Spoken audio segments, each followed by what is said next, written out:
I think a good place to start, and I'm going to start it this time,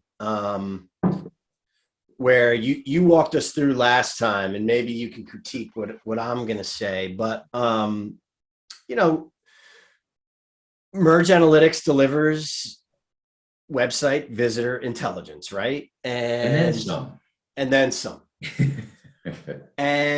But very often, um, we get asked like, hey, what do we do with the data? Which, when it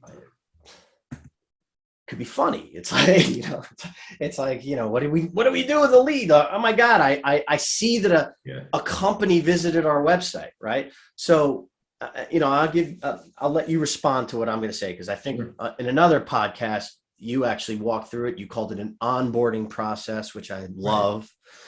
Right. And so let me just say, like, sometimes, many times, you're going to know, obviously, if you get an email, we report email addresses. So there are times when you're going to be like, oh, Jack at, abcland.com visited our website. I'm going to send him an email because I know what he was looking at on our website. But there are times when you get an alert and you're like, I don't know who this is. All right. So what do I do? The first thing I would do, and on an alert, on a MergedAnalytics alert, first of all, I should say that we track all visitors, right? You would only get an alert if we can identify one of two things, either a company name or an email address, right? That's our definition of actionable, right? So let's pretend it's just a company. Get a company, and I'm like, I don't know who this is. Now, sometimes people land on your website and it's an accident, right? You don't know who they are, and they weren't even interested in you. And so if you follow up with them, that could be a waste of your time. That's why it's good to, see in the portal how many times they visited and did they come back? How long did they stay? But if you don't know who they are, I would press one of the data bridges. So we give you two data bridges, right? So what does that mean? That means somebody at ABC Land, I have no idea who they are. I got to start my detective work. So I hit the first one. That's important. Yeah, that's right. The first one I would do is I would click the Google data bridge. Google will look at the alert. It'll look at the geolocation. It'll look at the company name, and it'll give you whatever, everything it could find about that company from that location.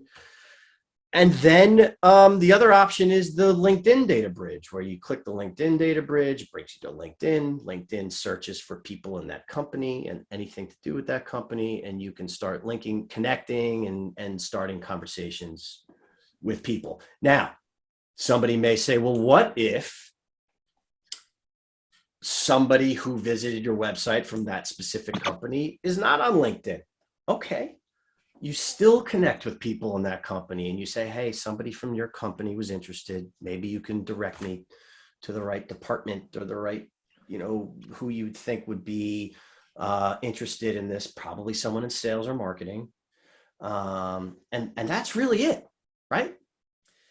It is. I mean, yes, you walk as you're walking a recipient of site intelligence through a potential process of softly reaching out to a company or individual, knowing that they have interest in what you provide is important. That's right. That they're interested. Somebody in your company is interested. Right.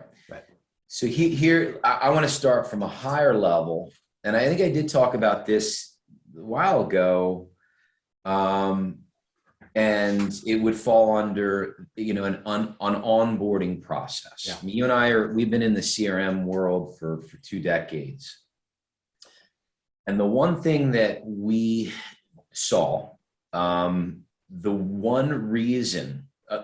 the biggest reasons CRMs failed was because the organization didn't have a set of best practices. Totally. Okay. So the best practices were paramount. And those best practices have to be followed by everybody. Exactly. Yeah. So you start with a best practice, start with the end in mind. Who said that? David Covey. Stephen Covey. Or whatever. Yeah. But so we all know that most CRMs, I mean, dirty little secret, they all pretty much do the same thing, right? But if you don't have Shocking.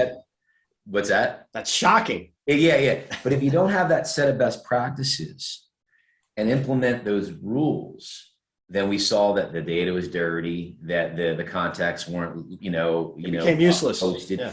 It becomes messy and ugly, and then it fails, and then people point to the system. Totally. They point to the system. They don't point to the process.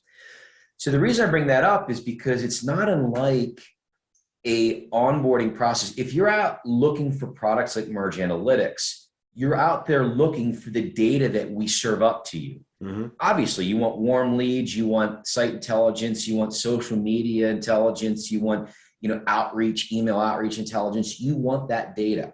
Okay. It can be quite overwhelming when all that data comes rushing in. Yes. It can, but guess what?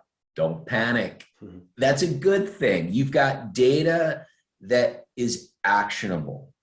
So you first of all, you don't panic, you take a breath, and you start thinking about the onboarding process. How do you deliver this intelligence? How do you softly follow up with the intelligence? How do I remarket the intelligence? If I'm out there speaking to my clients and I'm marketing to them, and a wave of reports come in from specific clients around specific pages, that is intelligence that I can use to remarket to my clients.